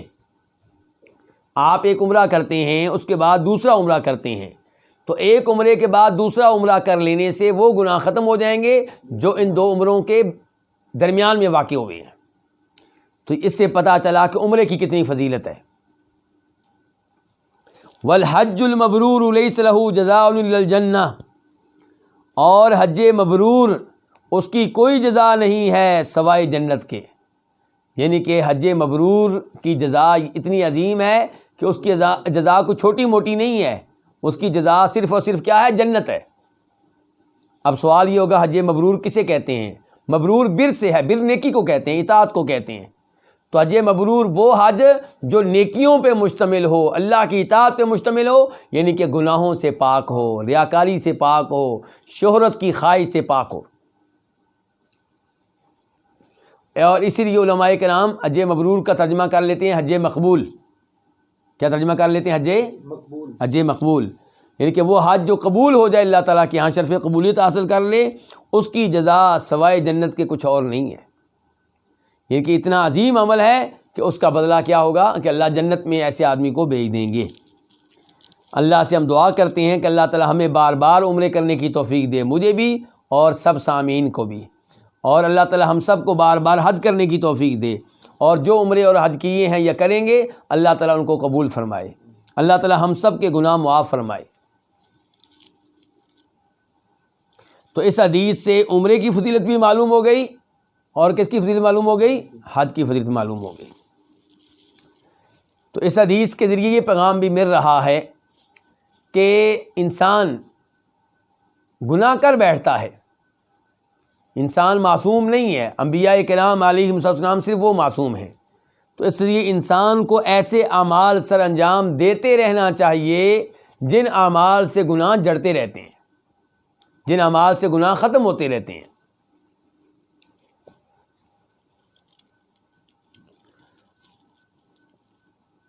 اور یہاں پہ بلکہ مجھے ایک اور حدیث یاد آ گئی جس میں نبی علیہ الصلوۃ والسلام فرماتے ہیں، اسے دیگر ائمہ کرام کے ساتھ ساتھ امام ابن ماجہ نے بھی روایت کیا ہے، اور روایت صحیح ہے۔ وہ کیا ہے کہ تابعوا بین الحج والعمرہ، حج عمرہ یکے بعد دیگرے کرتے رہا کرو۔ کیا مطلب؟ حج کے بعد آپ عمرہ کریں، عمرے کے بعد حج کریں، ایک حج کے بعد دوسرا حج کریں، ایک عمرے کے بعد دوسرا عمرہ کریں، یہ سلسلہ رکنے نہ پائے۔ یہ کہہ کے مطمئن نہ ہو جائیں جی میں نے فرض ادا کر لیا بس اب اور بڑے کام پڑے ہیں، نہیں، اللہ سے دوبارہ دعا کریں، یا اللہ اب ایک اور حج کی توفیق دے، یا اللہ اب ایک اور عمرے کی توفیق دے، اور اس کے لیے مال جمع کرنے کی بھی کوشش کریں۔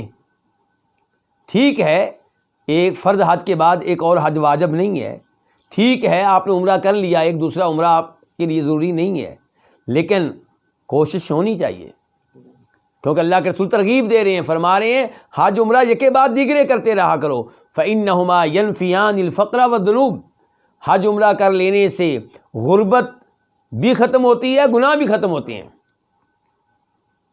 کتنی عظیم عبادت ہے کہ جس کے بارے میں آپ کہہ رہے ہیں غریبی بھی ختم ہوگی، گناہ بھی ختم ہوگی۔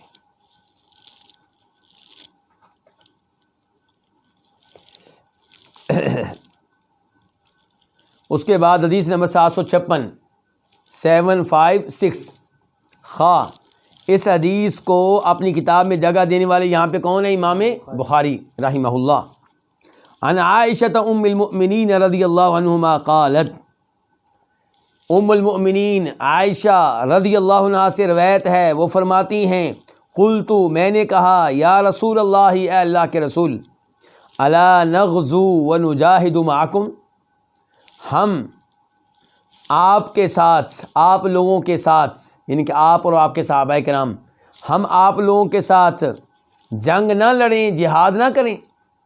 ہم سے مراد کون ہیں؟ عورتیں، یعنی کہ ہم عورتیں آپ لوگوں کے ساتھ مل کر جنگ نہ لڑیں، جہاد نہ کریں، یعنی کہ ہمارا بھی دل چاہتا ہے جہاد کے فضائل سن کر کہ ہم بھی جہاد میں شریک ہوں، ہم بھی اللہ کی راہ میں لڑیں۔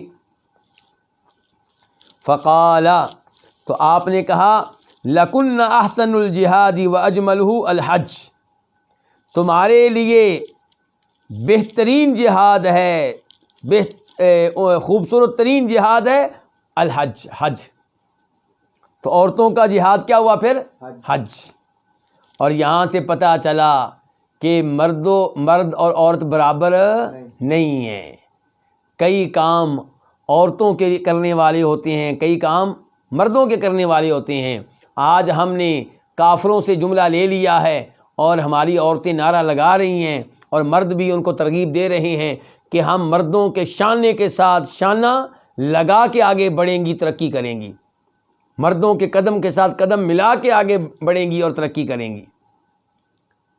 یہاں پہ فرق کیا جا رہا ہے، عورتوں سے کہا جا رہا ہے تمہارا جہاد کیا ہے؟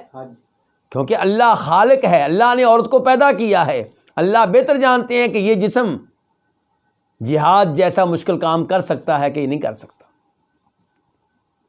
اور پھر دیکھیں جن عورتوں نے جہاد سے ملتے جلتے کام کیے، مثال کے طور پہ کھیلوں میں آ گئیں، کرکٹ میں آ گئیں، ہاکی میں آ گئیں اور مشکل کام کرنے شروع کر دیے، تو کیا ہوا؟ ان سے نسوانیت جاتی رہی۔ وہ جو اللہ تعالی نے عورت میں ایک خوبی رکھی ہے، اس کے جسم میں، اس کے شکل و صورت میں ایک جو معصومیت سی ہوتی ہے، ایک جو شرم و حیا ہوتی ہے، کہ نزاکت ہوتی ہے، وہ ختم ہو جاتی ہے، ان کا چہرہ مردوں جیسا لگنا شروع ہو جاتا ہے۔ تو جس کا کام اسی کو ساجے، کیا اللہ تعالیٰ نے مردوں کی ڈیوٹی لگائی ہے کہ بچے پیدا کریں؟ یہ ڈیوٹی کس کی لگائی ہے؟ عورتوں کی۔ اور یہ کوئی چھوٹی ڈیوٹی نہیں، بہت بڑی ڈیوٹی ہے۔ بچے پیدا کرنا، انہیں پالنا، انہیں دودھ پلانا، چھوٹی عمر میں ان کا خیال رکھنا، یہ کام مرد نہیں کر سکتے۔ اس کام کے لیے اللہ تعالی نے عورتوں کو رکھا ہے، جن کے دلوں میں اللہ نے بچوں کی محبت ڈال رکھی ہے، جن کے دلوں میں اللہ نے رحمت رکھی ہے، جو بچوں کو مارنے سے گریز کرتی ہیں، کوشش کرتی ہیں کہ مارنا نہ پڑے۔ اگر مردوں کے بس میں یہ بچے ہوں تو شاید کئی مرد پہلے سال میں ہی اپنے بچے کو قتل کر ڈالیں کہ یہ میری نیند خراب کرتا ہے، یہ میرے اوپر پیشاب کر دیتا ہے، سردیوں میں اس کی وجہ سے بستر گیلا ہو جاتا ہے، اٹھنا پڑتا ہے۔ تو کہنے کا مطلب یہ ہے کہ ہمیں غیر مسلموں کے ان نعروں سے متاثر نہیں ہونا چاہیے۔ میری مائیں بہنیں، اللہ نے جو ان کی ڈیوٹی دی ہے اسی ڈیوٹی پہ رہیں۔ گھر میں رہنا، خاوند کو سکون دینا، تھکا ہارا آیا ہے، کئی لوگوں سے لڑ کے آیا ہے، کئی لوگوں سے مار کھا کے آیا ہے، کئی لوگوں سے BC کروا کے آیا ہے، آپ فریش ہوں، تازہ دم ہوں، گھر میں آتے ہی خاوند کو سنبھالیں، چائے پیش کریں، پانی پیش کریں۔ اگر آپ بھی جاب پہ جاتی ہیں، وہ بھی جاب پہ جاتا ہے، تو جب وہ آئے گا آپ خود تھکی ہوئی ہوں گی، لڑائی ہو جائے گی آپس میں، اور اس وجہ سے طلاقیں بڑھ جاتی ہیں۔ لیکن میں یہ نہیں کہتا کہ عورت کا جاب کرنا حرام ہے، یہ میں بالکل نہیں کہہ رہا، لیکن بنیادی ذمہ داری کیا ہے عورت کی؟ کہ گھر میں رہے، بچوں کی تربیت کرے، بچوں کو پالے اور خاوند کی اطاعت کرے، اس کو سکون دے۔ اور کتنی اچھی ڈیوٹی دی ہے اللہ تعالیٰ نے عورتوں کو۔ اب جو عورتیں جاب کر رہی ہیں ان سے آپ بات کریں، کیسے تنگ ہوتی ہیں صبح صبح، اور اس وجہ سے وہ عورتیں خود بتاتی ہیں کہ ہمیں اپنے بچوں کی پٹائی کرنا پڑتی ہے، کیونکہ ہم نے خود بھی تیار ہونا ہے، اپنے کپڑے بھی تبدیل کرنے ہیں، شوہر کو بھی کپڑے دینے ہیں، اور ان بچوں کو بھی تیار کرنا ہے، کھانا خود بھی کھانا ہے، شوہر کو بھی کھلانا ہے، بچوں کو بھی کھلانا ہے، گاڑی پہنچ گئی ہے، بچے تیار نہیں ہو رہے تو پٹائی کرنا پڑتی ہے۔ کیا بچوں کی تلفی نہیں ہو رہی؟ آپ نے تو نعرہ لگا لیا کہ جناب والا ہم نے ترقی کرنی ہے، آدھی آبادی گھروں میں بیٹھ جائے تو ترقی کیسے کریں گے، لیکن آپ نے پورے ملک کو تباہ و برباد کر کے رکھ دیا اس وجہ سے، سوچ کی وجہ سے۔ ان معصوم بچوں کو سکون کون دے گا؟ کیا آپ سمجھتے ہیں کہ یہ ادارے جو بچوں کے لیے قائم ہیں وہ بچوں کو وہ محبت دے سکتے ہیں جو ماں دے سکتی ہے؟ کبھی بھی نہیں۔ تو بہرحال اسی میں خیر ہے جس کی ترغیب قرآن و حدیث میں ملتی ہے۔ اللہ تعالیٰ کیا کہتے ہیں؟ وَقَرْنَ فِي بُيُوتِكُنَّ، کہ اپنے گھروں میں ٹک کر بیٹھی رہو، اور پہلے زمانے کی، کفر کے زمانے کی عورتوں کی طرح بے پردہ ہو کے گھروں سے باہر نہ نکلو۔ اس سب کے باوجود اگر کوئی بیوہ عورت مجبور ہے، جاب کرتی ہے، کوئی مسئلہ نہیں ہے، پردے میں رہ کے اور ایسے ماحول میں جاب کرے جہاں پہ شریعت کی خلاف ورزی نہ ہو. ایسے ہی کوئی طلاق یافتہ عورت ہے یا بیوہ نہیں ہے، طلاق یافتہ نہیں ہے، اس کا خاوند جو ہے کماتا نہیں ہے، سست ہے یا معذور ہے یا بیمار ہے، تو کوئی بات نہیں، کوئی حرج نہیں ہے اس میں.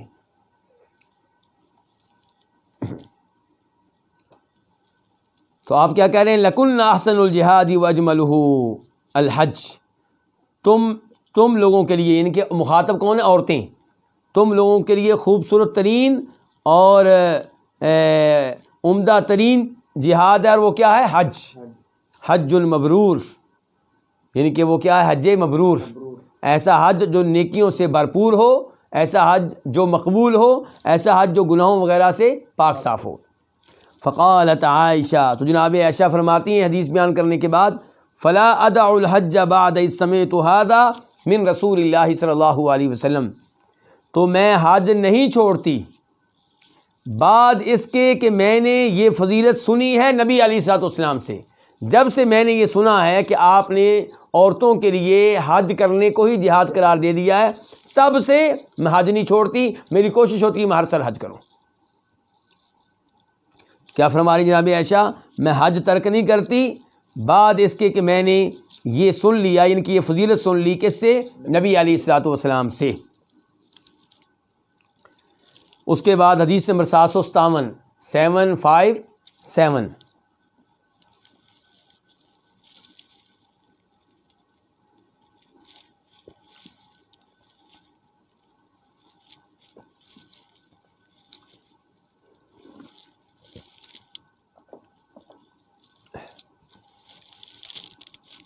میم. اس حدیث کو اپنی کتاب میں جگہ دینے والے امام کون ہے؟ امام مسلم. عن عائشہ رضی اللہ عنہا، روایت ہے ہماری ماں جناب عائشہ رضی اللہ عنہا سے، وہ کہتی ہیں ان رسول اللہ صلی اللہ علیہ وسلم قال، بے شک رسول اللہ صلی اللہ علیہ وسلم نے فرمایا، ما من یوم اکثر من ان یعتق اللہ فیہ عبدا من النار من یوم عرفہ. کوئی دن ایسا نہیں جو اللہ کے بندوں کو جہنم سے آزاد کرنے کے اعتبار سے یوم عرفہ سے بڑھ کر ہو. یعنی کہ اللہ رب العزت مختلف ایام میں اپنے کئی بندوں کو جہنم کی آگ سے کیا دیتے ہیں؟ آزادی دیتے ہیں، جہنم کی آگ سے نجات کا پروانہ دیتے ہیں. لیکن جتنے بندوں کو اللہ تعالیٰ عرفات کے دن جہنم کی آگ سے آزاد کرتے ہیں، اتنے بندوں کو اللہ تعالیٰ کسی اور دن آزاد نہیں کرتے. ان کے سب سے زیادہ اللہ تعالیٰ پورے سال میں سب سے زیادہ اللہ تعالیٰ جس دن میں بندوں کو جہنم کی آگ سے آزاد کرتے ہیں وہ کون سا دن ہے؟ یوم عرفات. اور یہ یوم عرفات کس کو ملے گا؟ حج کرنے والے کو یا حج کرنے والے کو ملے گا. تو یہ حج کی فضیلت ہوئی نا، یعنی کہ جو حج کی نیت کر کے احرام کی حالت میں 9 تاریخ کو میدان عرفات میں ہوگا، یہ اسی کے لیے فضیلت ہے. اگر حج نہ کرنے والا وہاں پہنچ بھی جائے تو اس کے لیے فضیلت نہیں ہے. فرمایا ما من یوم، کوئی ایسا دن نہیں ہے جس میں اللہ تعالی بندوں کو جہنم کی آگ سے یوم عرفات سے بڑھ کر آزاد کرتے ہوں. ایسا کوئی دن نہیں ہے. وَإِنَّهُ لَيَدْنُو، اور یقیناً وہ قریب ہوتا ہے. کون؟ اللہ تعالیٰ. کن کے قریب ہوتا ہے؟ ان کے جو میدان عرفات میں حج کی حالت میں موجود ہیں، جو میدان عرفات میں وقوف کیے ہوئے ہیں. جو حاجی میدان عرفات میں، اللہ تعالیٰ ان کے کیا ہوتا ہے؟ قریب ہوتا ہے. اچھا، اب میرا اور آپ کا عقیدہ کیا ہے اللہ کے فضل و کرم سے کہ اللہ تعالیٰ بذات خود قریب ہوتا ہے، لیکن اللہ کیسے قریب ہوتا ہے، کیا تفصیلات ہیں، کیا کیفیت ہے، یہ ہم نہیں جانتے. لیکن ہمارا ایمان ہے کہ اللہ قریب ہوتا ہے جیسے اللہ تعالیٰ کے شیان شان ہے، جیسے اللہ تعالیٰ کے لیے مناسب ہے، جیسے اللہ تعالیٰ کے لیے روا ہے. اللہ تعالیٰ ویسے قریب ہوتا ہے ان کے جو میدان عرفات میں بطور حاجی موجود ہیں، وقوف کیے ہوئے ہیں. لیکن وہ لوگ جو اللہ تعالیٰ کی صفات کی تعویل کرتے ہیں، اور اس مرض میں مبتلا ہو چکے ہیں وہ یہاں پہ بھی تعویل کرتے ہیں. تو یہاں پہ وہ کیا تعویل کریں گے؟ وہ کریں گے اس کا مطلب یہ ہے کہ اللہ کی رحمت قریب ہوتی ہے. اللہ خود قریب نہیں ہوتے بلکہ اللہ کی رحمت. اور ہمارا کیا ایمان و عقیدہ ہے کہ اللہ تعالیٰ بذات خود اللہ تعالیٰ قریب ہوتے ہیں. اور اللہ تعالیٰ کا ان کے قریب ہونا اس بات کی دلیل ہے کہ یہ عظیم لوگ ہیں جن کے اللہ قریب ہو رہا ہے. جیسے اللہ تعالیٰ فرماتے ہیں سورہ بقرہ میں وَإِذَا سَأَلَكَ عِبَادِي عَنِّي فَإِنِّي قَرِيب. جب آپ سے میرے بندے میرے بارے میں سوال کریں تو یقیناً میں قریب ہوں. اجیب دعوت الداعی، دعا کرنے والے کی دعا کو قبول کرتا ہوں. یعنی کہ دعا کرنے والا جب دعا کرتا ہے میں اس کے قریب ہوتا ہوں. اور امام ابن تیمیہ نے خبردار کیا ہے کہ اللہ تعالیٰ کا جو قرب ہے یہ صرف ان کو ملتا ہے جو وہ عمل کرتے ہیں جو اللہ کو پسند ہے. اللہ تعالیٰ ان کے کافروں کے قریب نہیں ہوتا. اللہ کن کے قریب ہوتا ہے؟ مومنوں کے، نیک بندوں کے.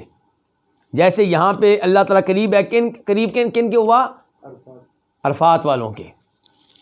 تو فرمایا وَإِنَّهُ لَيَدْنُو، یقیناً اللہ قریب ہوتا ہے.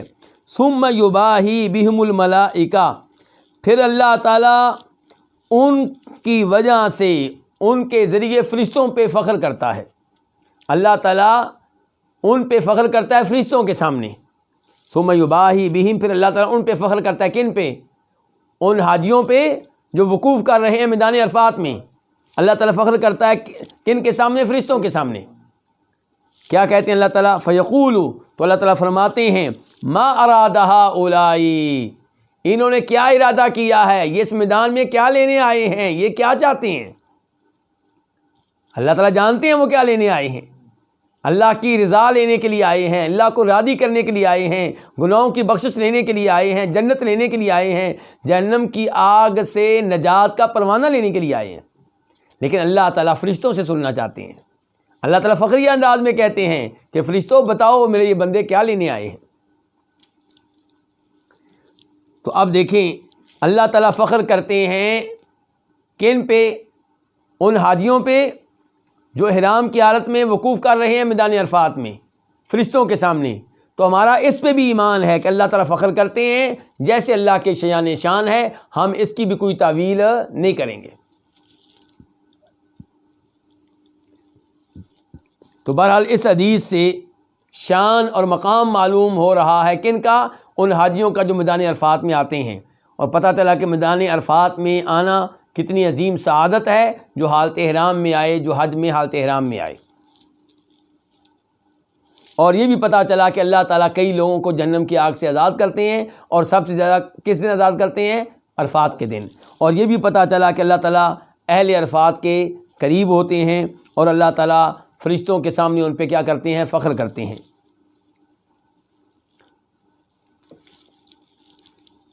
آپ دیکھیں اسی بات کو آپ لے لیں، کیا یہ غیبی بات نہیں ہے؟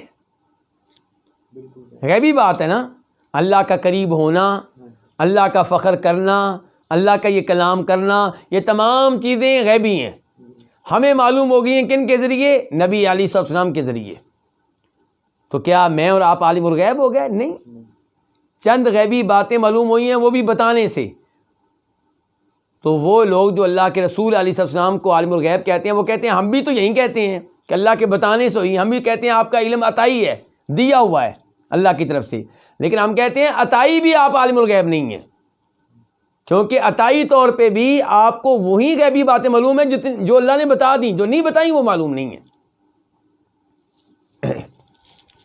اسی لیے آپ کو یہ معلوم نہیں تھا کہ قیامت کب آئے گی. نشانیاں بتائی ہیں، علامات بتائی ہیں، لیکن اس کی ڈیٹ یا تاریخ باقاعدہ طور پہ نہیں بتائی.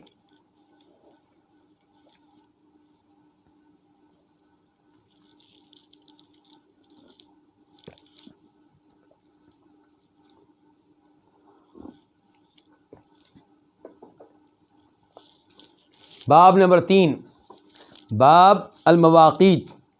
یہ باب کس کے بارے میں ہے؟ مواقیت کے بارے میں. مواقیت جمع ہے کس کی؟ میقات کی. میقات اس مقام کو کہتے ہیں، اس جگہ کو کہتے ہیں جو نبی علیہ الصلوۃ والسلام نے اس لیے مقرر کی ہے تاکہ وہاں سے حج کرنے والا حج کی نیت کر لے، عمرہ کرنے والا عمرے کی نیت کر لے. تو اس باب میں وہ مقامات بتائے جائیں گے جو حج اور عمرے کی نیت کے لیے کس نے مقرر کیے ہیں؟ نبی صلی اللہ علیہ وسلم نے مقرر کیے ہیں۔ حدیث نمبر 758 758 قاف، اس حدیث کو اپنی اپنی کتب میں جگہ دی کنہوں نے؟ امام بخاری نے اور امام مسلم نے۔ ان عبداللہ بن عمر رضی اللہ عنہ، روایت ہے عبداللہ بن عمر رضی اللہ تعالیٰ عنہ سے، ان رسول اللہ صلی اللہ علیہ وسلم قال، بے شک رسول اللہ صلی اللہ علیہ وسلم نے فرمایا، یحل اہل المدینۃ من ذی الحلیفہ واہل الشام من الجحفہ واہل نجد من قرن۔ یحل احلال سے ہے، اور احلال کہتے ہیں آواز کو بلند کرنا۔ احلال کا معنی کیا ہوتا ہے؟ آواز کو بلند کرنا۔ مراد یہ ہے کہ تلبیہ کہتے ہوئے اپنی آواز کو بلند کرنا، اونچی آواز سے کہنا لبیک اللہم حجن، اے اللہ میں حج کے لیے حاضر ہوں، اور پھر کہنا لبیک اللہم لبیک، لبیک لا شریک لک لبیک، ان الحمد والنعمت لک والملک لا شریک لک۔ تو یہ اونچی اونچی آواز سے جو آپ تلبیہ پڑھتے ہیں، یہ کیا؟ احلال۔ تو اب فرمایا یحل اہل المدینۃ من ذی الحلیفہ، مدینہ والے مقام ذو الحلیفہ سے تلبیہ کہیں گے، یعنی کہ حج کی نیت کریں گے۔ حج کی نیت کہاں سے کریں گے؟ ذو الحلیفہ سے، جس کو لوگ بیر علی بھی کہتے ہیں۔ پاکستان اور انڈیا کے لوگ اور بنگلہ دیش کے، افغانستان کے، یہ ان ممالک کے لوگ جو ہیں اس کو بیر علی بھی کہتے ہیں۔ تو فرمایا اہل مدینہ تلبیہ کہیں گے، نیت کریں گے کس کی؟ حج عمرے کی۔ کہاں سے؟ ذو الحلیفہ سے۔ تو ذو الحلیفہ سے پہلے پوری حدیث کا ترجمہ کر لوں، پھر میں وہ بات بتاؤں گا جو بتانا چاہ رہا تھا۔ وَأَهْلُ الشَّامِ مِنَ الْجُحْفَةِ، اور اہل شام وہ نیت کریں گے، وہ تلبیہ کہیں گے کہاں سے؟ جوفا سے۔ اور اہل نجد تلبیہ کہیں گے کہاں سے؟ قرن سے، یعنی کہ قرن المنازل سے۔ قال عبداللہ کہتے ہیں، کون؟ صحابی عبداللہ بن عمر رضی اللہ تعالیٰ عنہما کہتے ہیں، وبلغنی، مجھے یہ بات پہنچی ہے کہ بے شک رسول اللہ صلی اللہ علیہ وسلم نے فرمایا تھا، وَيُحِلُّ أَهْلُ الْيَمَنِ مِنْ یلملم، اور یمن والے تلبیہ کہیں گے یلملم سے۔ یعنی کہ عبداللہ بن عمر کہنا چاہتے ہیں کہ باقی حدیث تو میں نے اپنے کانوں سے سنی ہے، لیکن یمن والوں کا میقات جو آپ نے بیان کیا ہے یلملم سے، یہ میں نے خود نہیں سنی، یہ میں نے دیگر صحابہ کرام سے سنی ہے۔ اب یہاں پہ آپ نے کتنے میقات بیان کر دیے ہیں؟ 4۔ مدینہ والے کہاں سے؟ ذو الحلیفہ سے۔ شام والے کہاں سے؟ جوفا سے۔ اور اہل نجد کہاں سے؟ قرن منازل۔ اہل نجد سے مراد کون لوگ ہیں؟ اہل نجد سے مراد سعودی عرب کا شہر جو ریاض اور اس جانب کے جو لوگ ہیں، آگے عراق والے بھی اسی سائڈ پہ ہیں، عراق کا کافی سارا حصہ اسی سائڈ پہ ہی ہے۔ تو یہ سو سارا علاقہ ہے، یہ کون ہے؟ اہل نجد۔ اور یمن والوں کا میقات کیا ہو گیا؟ یلملم۔ اب سوال پیدا ہوتا ہے کہ انڈیا، پاکستان، بنگلہ دیش، افغانستان، ان ممالک کا میقات کیا ہوگا؟ اللہ کے رسول علیہ السلام نے ان کا میقات بیان نہیں کیا، تو گزارش یہ ہے کہ آپ نے ان کا میقات بیان کر دیا ہے۔ تو ان کا میقات اگر یہ مدینہ سے آتے ہیں، مثال کے طور پہ پہلے مدینہ پہنچ جاتے ہیں، تو ان کا میقات وہ ہے جو مدینہ والوں کا ہے۔ اور اگر یہ یمن والوں کے میقات کی طرف سے آتے ہیں، یلملم میقات بنے گا ان کا، تو جس جانب سے آئیں گے اسی جانب کے اعتبار سے ان کا کوئی میقات ہوگا۔ تو میں کہنا یہ چاہ رہا تھا کہ ہمارے لوگ وہ اپنے گھر سے نیت کر لیتے ہیں، ابھی وہ اپنے ملک میں ہوتے ہیں، مثال کے طور پہ ہندوستان میں ہیں، دلی میں ہیں، اپنے گھر میں ہیں، وہاں سے نیت کر لیتے ہیں۔ جب آپ نیت کر لیں گے تو نیت ہو جائے گی، منعقد ہو جائے گی۔ اور یہاں پہ یہ بھی فرق بتا دوں کیونکہ کئی لوگ سمجھ نہیں پاتے، ایک ہے نیت کہ میں حج کروں گا اس سال، ایک ہے نیت کہ میں عمرہ کروں گا اس سال، ایک نیت ہوتی ہے کہ اب میں عمرے میں داخل ہو رہا ہوں، اب میں حج میں داخل ہو رہا ہوں۔ تو یہاں جب ہم گفتگو کر رہے ہیں اس سے مراد یہ نیت ہے کہ اب میں اس وقت ابھی سے داخل ہو رہا ہوں، دل سے یہ نیت ہوگی اور زبان سے آپ تلبیہ پڑھیں گے، لبیک اللہم حجن، اے اللہ میں حج کے لیے حاضر ہوں، لبیک اللہم عمرتن، اے اللہ میں عمرے کے لیے حاضر ہوں۔ تو اس نیت کی بات ہو رہی ہے۔ تو کئی لوگ یہ نیت اپنے گھر سے کر لیتے ہیں، جب کر لیں گے تو منعقد ہو جائے گی۔ اب کیا ہوگا، اب آپ ایئرپورٹ پہ پہنچے، پتہ چلا آپ کی فلائٹ کینسل ہو گئی ہے، اب آپ حالت احرام میں رہیں گے۔ فلائٹ آپ کو ملے گی 5 دن کے بعد، 6 دن کے بعد، 10 دن کے بعد، یہ 10 دن آپ حالت احرام میں رہیں گے۔ سنت کے خلاف چلیں گے تو یہی کچھ ہوگا، نبی علیہ السلام کا طریقہ ترک کر دیں گے تو یہی کچھ ہوگا۔ اللہ کے رسول السلام نے میقات کیوں مقرر کیے ہیں؟ البتہ جب آپ کا جہاز، آپ کی فلائٹ اڑ جائے، اب کئی لوگوں کو خوف ہوتا ہے کہ کہیں ایسا نہ ہو کہ جہاز میں، فلائٹ میں مجھے نیند آ جائے، تو اس قسم کا خوف ہو تو پھر آپ جہاز اڑنے کے بعد نیت کر لیں، کوئی بات نہیں۔ بہتر یہی تھا کہ آپ نیت کب کریں؟ جب جہاز میں آپ کو بتایا جائے، فلائٹ میں بتایا جائے کہ میقات آپ کا آنے والا ہے، 20 منٹ پہلے، کیونکہ جہاز تیزی سے گزر جاتا ہے، اس لیے میقات آنے سے 20 منٹ پہلے آپ نیت کر لیں۔ لیکن اگر آپ کو خطرہ ہے نیند وغیرہ آنے کا تو پھر آپ جہاز کے اڑتے ہی نیت کر لیں، لیکن جہاز کو اڑنے تو دیں۔ اڑنے سے پہلے کر لیں گے تو ہو سکتا ہے آپ کی فلائٹ کینسل ہو جائے، ایئرپورٹ پہ کوئی اور مسئلہ بن جائے، آپ نہ جا سکیں، پھر کیا بنے گا؟ تو یہ میقات بتائے ہیں نبی علیہ الصلوۃ والسلام نے، اور یمن والوں کا میقات جو ہے وہ اور دیگر احادیث میں بھی آیا ہے، یہ کوئی کچی بات نہیں ہے، بلکہ اس کے بعد کی حدیث پڑھتے ہیں تو یہ بات مزید واضح ہو جائے گی۔ حدیث نمبر کون سی ہے؟ 759، 759 قاف۔ اس حدیث کے بیان کرنے پہ اتفاق ہے کس کا؟ امام بخاری کا اور امام مسلم کا۔ عن ابن عباس رضی اللہ عنہما قال، روایت ہے جناب عبداللہ بن عباس رضی اللہ عنہما سے، وہ کہتے ہیں وقت رسول اللہ صلی اللہ علیہ وسلم علی اہل المدینہ ذی الحلیفہ، کہ نبی علیہ الصلوۃ والسلام نے میقات بنایا اہل مدینہ کے لیے، کس کو؟ ذو الحلیفہ کو، والی اہل الشام الجحفہ، اور اہل شام کے لیے جوفہ کو، والی اہل نجد قرن المنازل، اور اہل نجد کے لیے کس کو میقات مقرر کیا؟ قرن المنازل کو، والی اہل الیمن یلملم، اور یمن والوں کے لیے یلملم کو۔ فہن لہن، تو یہ کیا، یہ مقامات جو آپ نے بتا دیے ہیں، یہ فرمایا لہن، ان لوگوں کے لیے ہیں، کن کے لیے؟ جن کے لیے آپ نے بتایا ہے، یعنی کہ یلملم میقات ہے یمن والوں کے لیے، اور قرن المنازل اہل نجد کے لیے، جوفہ شام والوں کے لیے۔ فرمایا یہ میقات ہیں ان کے لیے، وَلِمَنْ أَتَى عَلَيْهِنَّ مِنْ غَيْرِ أَهْلِهِنَّ، اور یہ ان کے لیے بھی میقات ہیں جو ان مقامات پہ آئیں، من غیر اہلہن، ان کے باشندوں کے علاوہ، یعنی کہ انڈیا سے آنے والا جب مدینہ سے مکہ جائے گا تو اس کی میقات کون سی ہے؟ جو مدینہ والوں کی ہے۔ انڈیا سے آنے والا اگر پہلے طائف آتا ہے، طائف سے مکہ آئے گا تو اس کی میقات وہ ہے جو طائف والوں کی ہے۔ انڈیا سے آنے والا اگر پہلے ریاض آتا ہے تو اس کی میقات وہی ہے جو ریاض والوں کی ہے۔ فرمایا لمن کان یرید الحج والعمرہ، یہ ان لوگوں کے لیے، یہ اس کے لیے ہے جو حج عمرہ کرنا چاہتا ہو۔ مطلب یہاں ان مقامات سے احرام باندھنا، نیت کرنا ضروری ہوگا اس کے لیے جو حج عمرہ کرنا چاہتا ہے۔ یہ بڑے عظیم الفاظ ہیں، یعنی کہ اردو سپیکنگ لوگ جب آتے ہیں مکہ مدینہ میں، وہ سمجھتے ہیں کہ مکہ جائیں تو عمرہ کرنا ضروری ہے، عمرے کے بغیر آپ جا ہی نہیں سکتے، جبکہ آپ بتا رہے ہیں کہ یہ مقامات جو ہیں جو احرام باندھنے کے لیے مقرر کیے گئے ہیں، یہ ان کے لیے ہیں جو حج عمرہ کرنا چاہتے ہیں۔ جو حج عمرہ نہیں کرنا چاہتا، ویسے مکہ جانا چاہتا ہے، چلا جائے، اس کے اوپر کچھ نہیں ہے، کوئی دم نہیں ہے، کوئی مسئلہ نہیں ہے۔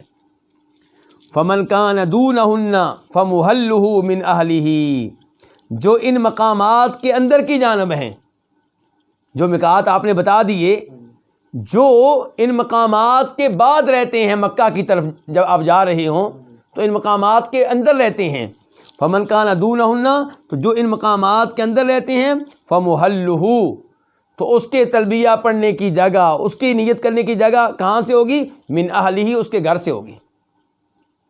جو مدینہ کی بجائے ذو الحلیفہ کے بعد 5 کلومیٹر کے بعد، 10 کلومیٹر کے بعد کسی جگہ پہ رہتا ہے تو اپنے گھر سے ہی کیا کرے گا؟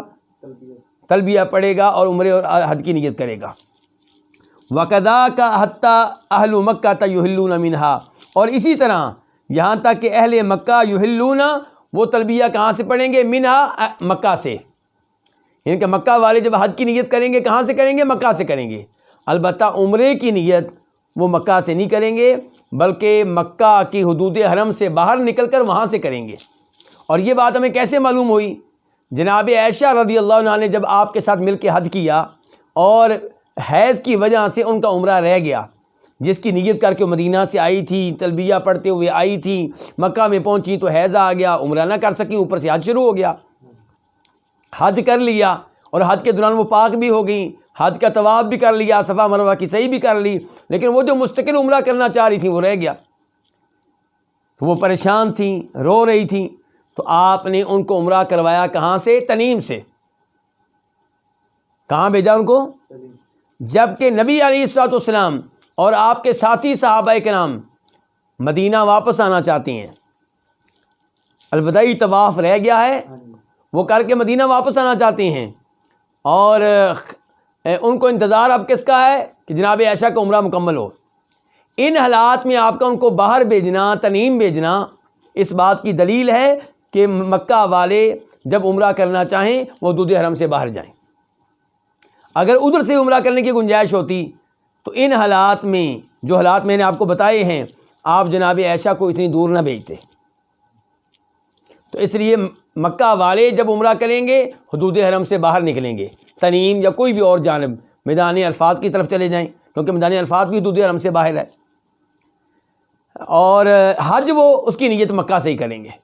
تو فرمایا وَكَذَاكَ، اسی طرح حتیٰ اہل مکہ یحلون منہا، یہاں تک کہ اہل مکہ یحلون تلبیہ پڑھیں گے، نیت کریں گے، منہا اس سے، کس سے؟ مکہ سے۔